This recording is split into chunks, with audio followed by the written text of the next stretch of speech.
dengan tadi ya, kadang-kadang kita nih sebagai manusia ini kan punya banyak dimensi ya. Dimensi akal, kalau diukurnya kayak apa dimensi akal? IQ, ya kan? Tes IQ, muncullah akal kita nilainya berapa. Dimensi emosi itu bagaimana kita merasakan, peduli, lalu empati, itu dimensi emosi. Ada alat ukurnya? Ada, namanya emotional quotient.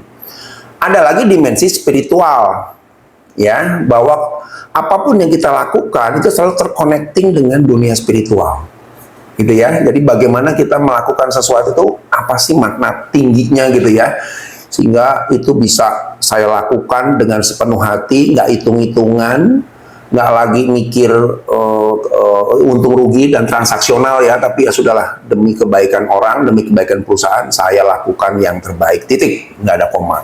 Nah ini semua saya lihat pemahamannya sudah benar nih, pemahaman secara pribadinya benar nih. Hanya tinggal kita menyatukan semua pemahaman pribadi ini ke visinya rumah sakit. Nah itu nggak gampang loh.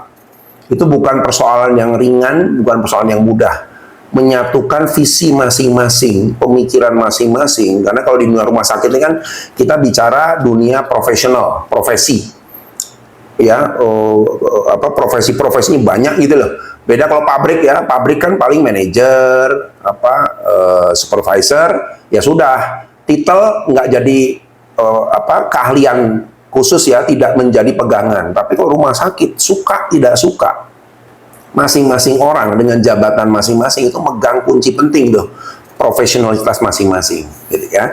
Nah ini nanti kita belajar banyak ya, gimana sih menyatukan visi supaya rumah sakit ini bisa lebih besar. Nah tapi tadi menarik ya, kalau kita bicara yang Dokter Tani sampaikan tadi ya, bahwa kita ngerti dulu tujuannya, ya. Kalau saya maju, rumah sakit maju, saya juga maju. Jadi kita ngerti hubungan timbal balik nih. Ada timbal baliknya, gitu ya. Ada satu istilah yang menarik yang saya pernah pegang bertahun-tahun pada saat saya kerja.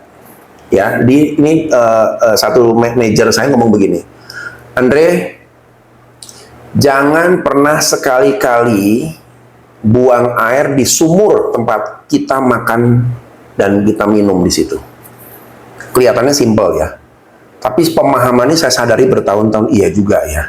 Seringkali banyak organisasi itu dirusak bukan oleh orang luar, tapi dirusak oleh siapa? Orang-orang di internal sendiri.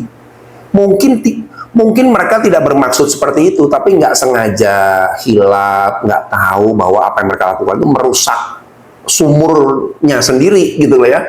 Yang akibatnya apa? Sumurnya terkontaminasi, toksik dan lain sebagainya, malah nggak bisa diminum, ya lapar semua, haus semua. Kadang-kadang yang kita harus pahami itu seperti itu, ya.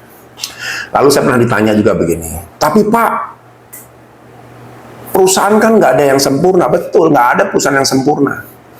Saya sudah masuk ke membantu banyak perusahaan ya, dari perusahaan BUMN, multinasional, pun nasional, segala macam. Sebenarnya masalah tuh pasti ada.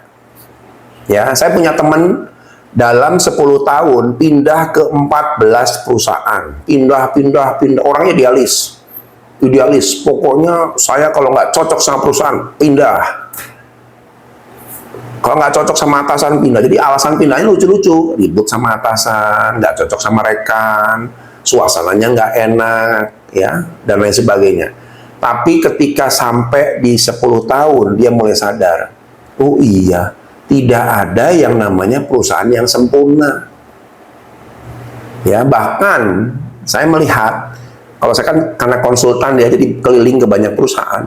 Sebenarnya banyak permasalahan tuh ya itu aja kok. SDM lah, nggak disiplin lah, leadership yang kurang strong, ya kan? Pembiaran, tidak tegas, ya cuman begitu-begitu aja modelnya gitu kan ya, mutar-mutar di mana sama aja kok. Ya, jadi kita mau lari kemana aja. Kalau kita berharap mencari perusahaan yang lebih baik, percaya sama saya, tidak pernah ada perusahaan lebih baik menurut versi kita. Perusahaan punya masalahnya sendiri-sendiri, punya problem sendiri-sendiri, tinggal bagaimana kita tetap punya prinsip, oke, ini perusahaan sedang berantakan, tapi saya punya amanah untuk memperbaiki perusahaan ini, apapun konsekuensinya. Apalagi kalau kita jadi leader ya, leader itu kita harus punya prinsip ya. Bagaimana kita sebagai leader tuh datang untuk membenahi, bukan datang untuk ngacak-ngacak lalu tinggal. Nah, ya ini banyak sekali ya yang saya amati, perusahaan-perusahaan yang meng-hire leader dari luar, tiba-tiba frustrasi, wah kok kayak begini tuh, ya sudah, leadernya keluar dengan membawa semua kehancuran di organisasi tersebut.